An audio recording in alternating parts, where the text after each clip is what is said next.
problems that it's trying to confront certainly, I think, exhibit many of the hallmarks of what Terry referred to in his opening comments of wicked problems, and perhaps even some of the characteristics of super wicked problems. And I'll talk a little bit about, I'll do a little bit of doom and gloom, but not too much, because overall, the message I want to get across is one of optimism and progress, incredible progress that's been made in relation to this multilateral initiative.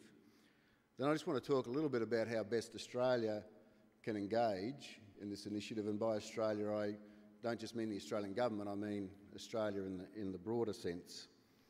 But I'm going to start off with a short film which hopefully will save a bit of time in terms of background. So, Ryan?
Coral Triangle, blessed with the richest and most abundant marine life on the planet.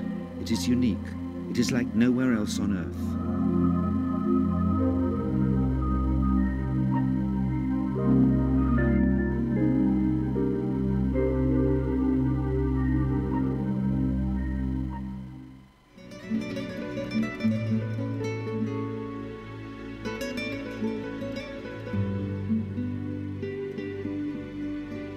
Food and income for millions.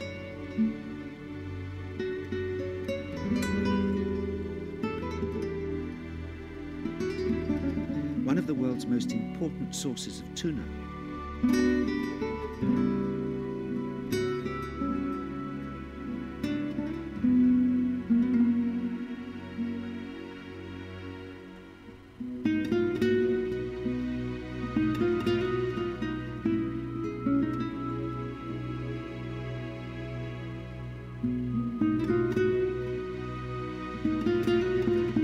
Coastal fisheries, the very lifeblood of millions living in coastal communities across the region.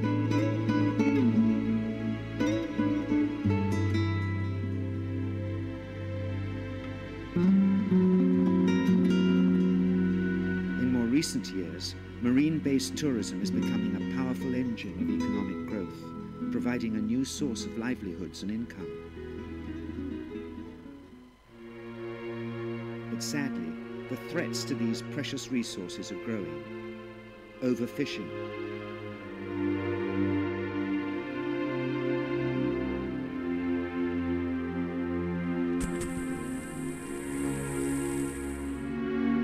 destructive fishing practices,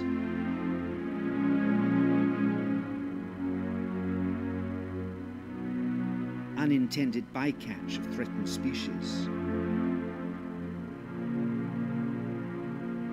pollution in many forms, and now climate change.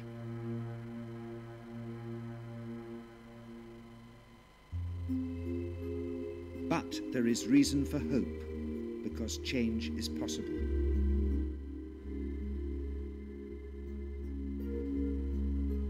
Led by bold political leadership, the CTI can help ensure a brighter future. A future of plentiful fish stocks. A future with a growing tourism sector. A future of protected coastal areas, saving threatened species from extinction. future of protected coastal areas, saving lives. A future where our countries collaborate to manage these precious resources that cross national boundaries.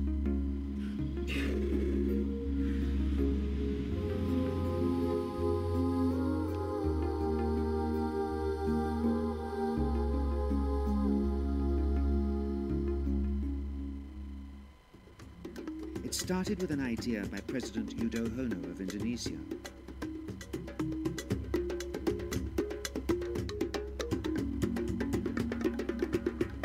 It started with a roadmap to craft a new vision for the future.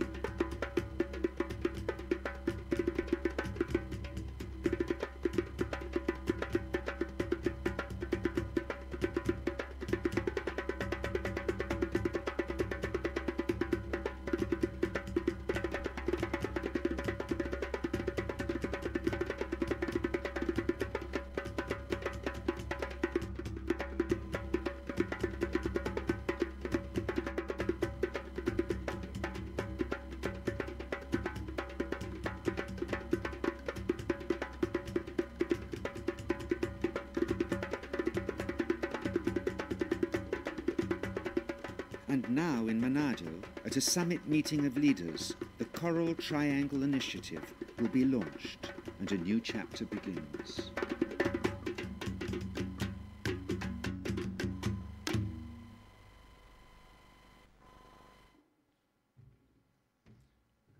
So I suppose a bit of spin there, but I think it gives the idea of the context of what I'm about to talk about.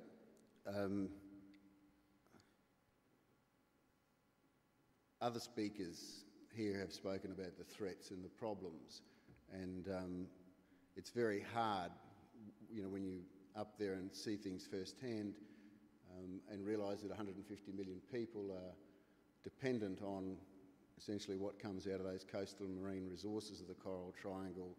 To be too optimistic. The problems are certainly extremely complex.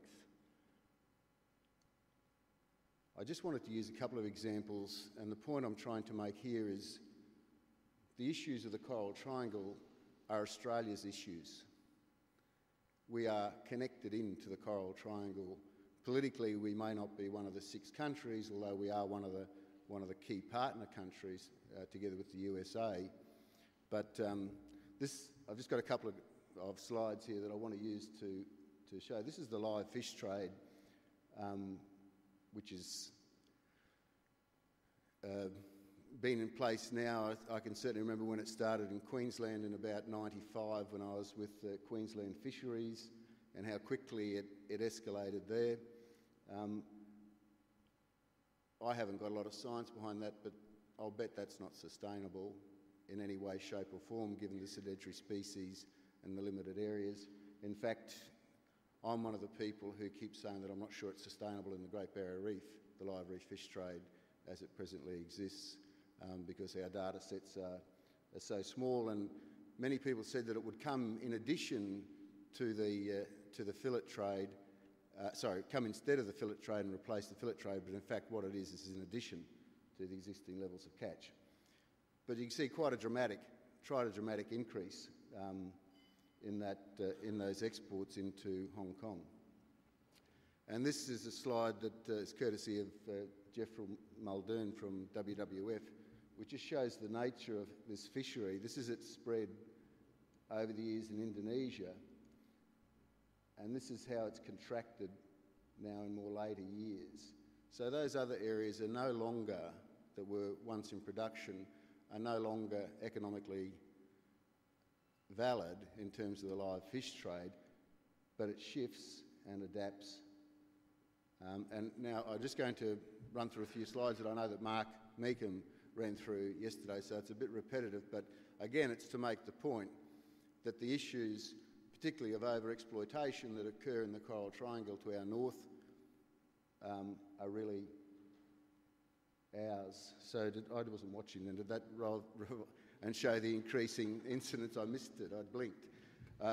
I just want to say that in the GBR, and Mark talked about yesterday the incursions into the Great Barrier Reef. So I think in 2006 we detected 43 or 44 Type 3 vessels, Indonesian-based vessels coming around into the northern part of the park. I think that it was probably about half of the number that came in, and the reason I say that is because we often stumbled on them. We found them by accident, which would tend to indicate. Now, those fishermen, as brave as they are being forced into those areas. And I think in terms of sharks, one of the last refuges in the world in terms of the Pacific is the Great Barrier Reef. Why am I optimistic against this background? Well, I've been involved for the last 13 months in a process that's been largely about developing political will to try and confront these problems. And in Monado, as the film just said, the 6 leaders of the 6 Coral Triangle countries came together and signed the Coral Triangle Declaration and agreed on a regional plan of action. I don't think, I may stand corrected on this, but I can't recall any marine initiative anywhere in the world where the leadership, that is the presidents or the prime ministers, the leaders, have been first-hand involved in signing up to a level of detail that's in this. So I think that's quite unprecedented. And here's what they agreed to is a regional plan of action, which we can go through with our expert caps on and perhaps be critical and say that it could have more detail or it doesn't quite. But it's a plan, and it's pretty thorough. It's available on the web, I think. It's not yet. Sorry, certainly it's available from the Secretariat if you wanted to get that. But that's what they signed off on. One of the other reasons I'm optimistic is because when I visit the countries, what the Coral Triangle Initiative is doing is bringing institutions together. And other speakers have spoken about the difficulties that are presented by a lack of institutional coordination and cooperation in countries. It's one of the biggest barriers to environmental management, and it's an issue for developed countries as well as developing countries, but this lack of institutional cooperation.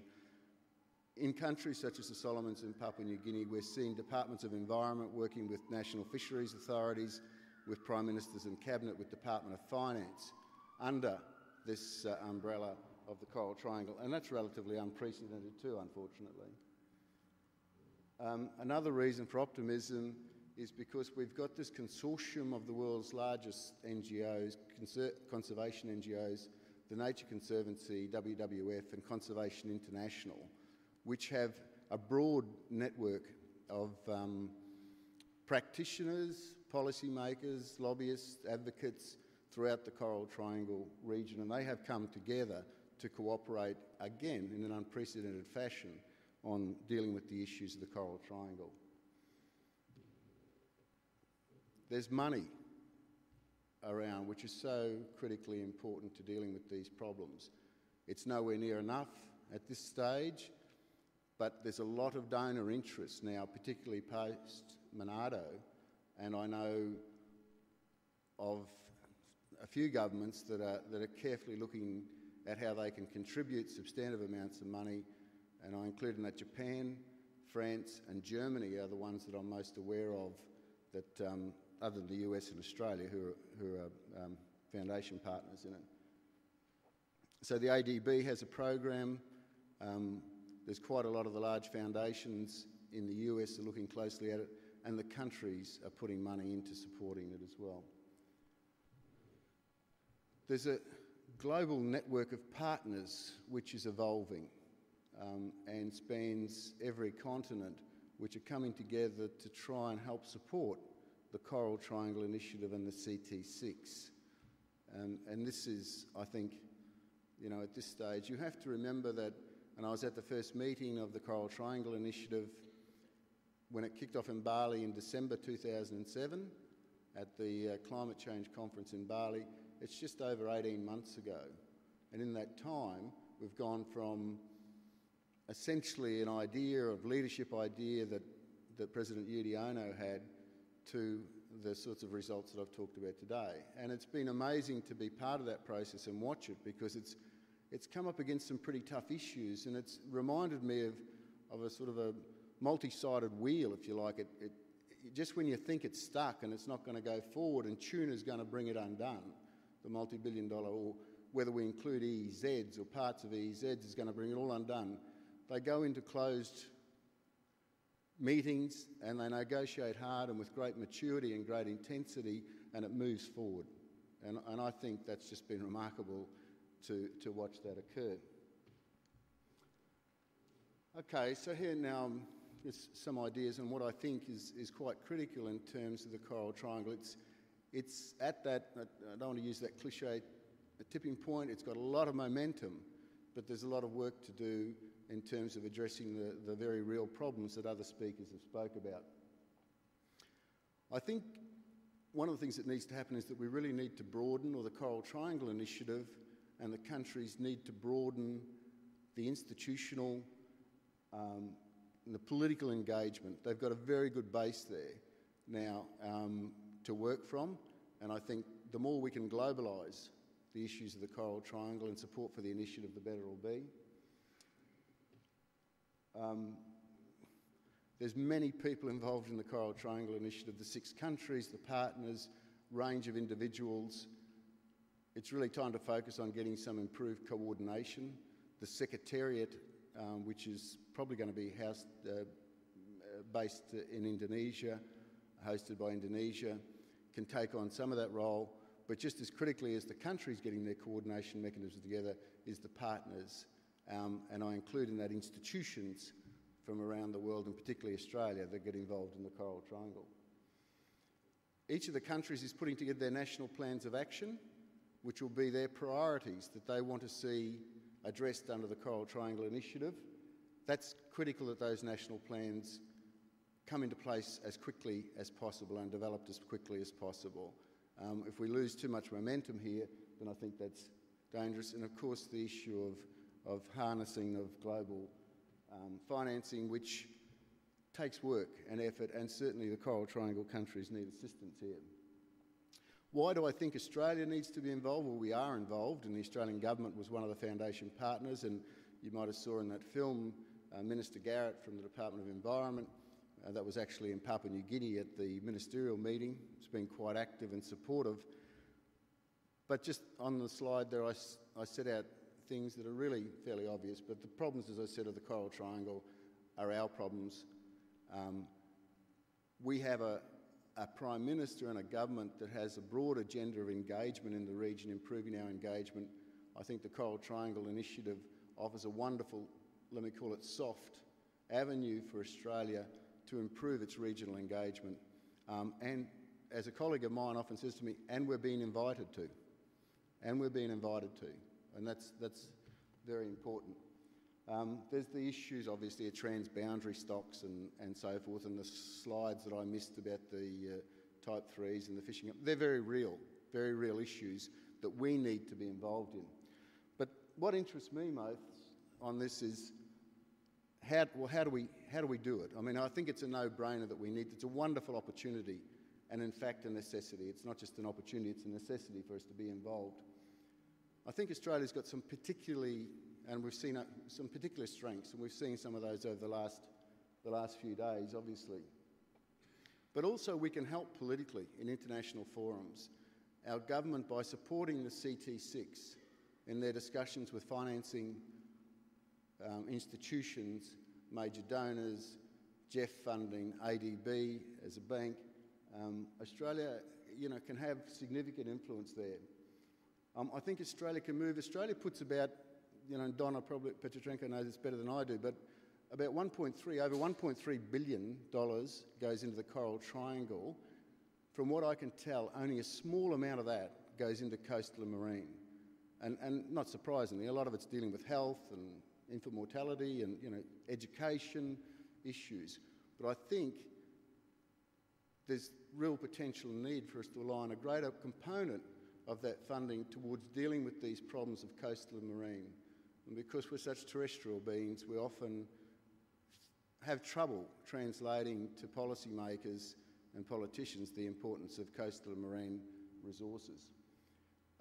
You've seen over the last few days the expertise that exists just in this group here in relation to tropical, coastal and marine resource management.